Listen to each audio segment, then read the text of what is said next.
দর্শক, আমি একজন কৃষকের সাথে এখন কথা বলবো। দর্শক, আমরা এই মুহূর্তে আসছি কৃষকের ধান কাটার উৎসব এখন চলছে। কারণ কৃষক যখন ধান কাটে জমিন থেকে, এই মুহূর্তে সবচেয়ে বেশি যে জিনিসটি সমস্যা হলো দিনমজুর। কৃষককে কীভাবে ধান কেটে নেবে? একটি দিনমজুরের বেতন হলো 1800 টাকা থেকে 2000 টাকা, 2200 টাকা কোনো কোনো ক্ষেত্রে। এই মুহূর্তে আমরা আছি বুড়িচংয়ের কৃষকের যে ফসল, সেই ফসলগুলো এখান থেকে উঠে নেবে, সেটি আমরা দেখতে পাচ্ছি। একজনকে 1800 এবং 2000 টাকা পে করতে হয়। বিভিন্ন জায়গা থেকে, রংপুর, গাইবান্ধা, বিভিন্ন উত্তরবঙ্গ থেকে এসেছে, তারা বিভিন্ন এলাকা থেকেও এসেছে।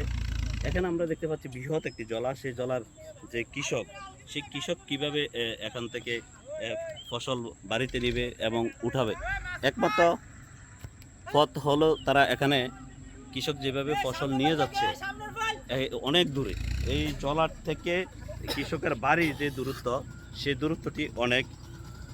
আমরা আরেকজন আসতেছে, আমরা ওনার থেকে। দর্শক, আমি একজন কৃষকের সাথে এখন কথা বলবো। ভাই, আপনার জেলা কোথায়? সুনামগঞ্জ।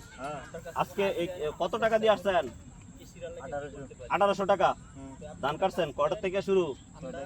সকাল 6টা থেকে সন্ধ্যা 6টা পর্যন্ত। এখন কাজ শেষ? ওকে ওকে ওকে। দেশের বাড়ি কোথায়? সিলেট। কত টাকা দিয়ে আসছেন আজকে? 1700 টাকা। গুড। আমরা দেখতে পাচ্ছি তিনি 1700 টাকা দিয়ে 1800, 2000, কোথাও 2200 টাকা।